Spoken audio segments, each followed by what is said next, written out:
Yo, c'est Kevin de MrX.net. Cette vidéo devrait être assez rapide. C'est l'occasion pour moi de vous parler un petit peu des cartes SD, de la façon dont on peut les choisir. Bien sûr, comme à son habitude, si vous recherchez l'article en relation avec cette vidéo, vous avez le tout dans la description.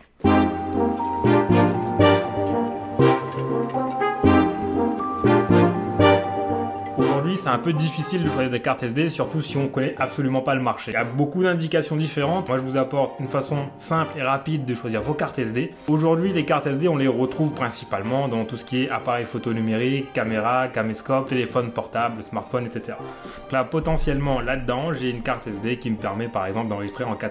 Première information importante, aujourd'hui en matière de capacité, on peut distinguer 4 grands sigles sur une carte SD. La SD, la SDHC, la SDXC et la SDUC. Cette norme va définir la capacité de votre carte SD. La carte SD se limite au maximum à 2 Go. La carte SDHC, elle, est comprise en 2 et 32 Go.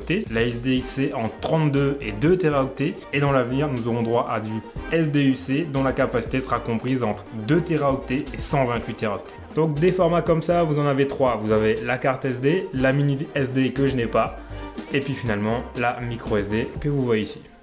Si vous prenez une carte SD pour un appareil photo, je vous conseille grandement de prendre directement au format SD et non pas au format micro SD ou mini SD. Les adaptateurs ont tendance à réduire les vitesses de lecture et d'écriture sur ces cartes. Étant donné qu'on parle de vitesse, forcément j'allais pas vous laisser là-dessus. Aujourd'hui vous avez la Speed Class, l'UHS Speed Class et la norme VXX, donc suivi d'un nombre. Donc si je prends un exemple avec cette carte SD, vous allez voir que dans un petit cercle juste ici, vous avez un petit 10, ce qui signifie tout simplement que vous pouvez écrire à 10 mégaoctets par seconde. Vous avez aussi l'UHS Speed Class, ou la classe de vitesse UHS. Elle se représente notamment par un petit U avec un chiffre. Ce chiffre peut être soit 1, soit 3.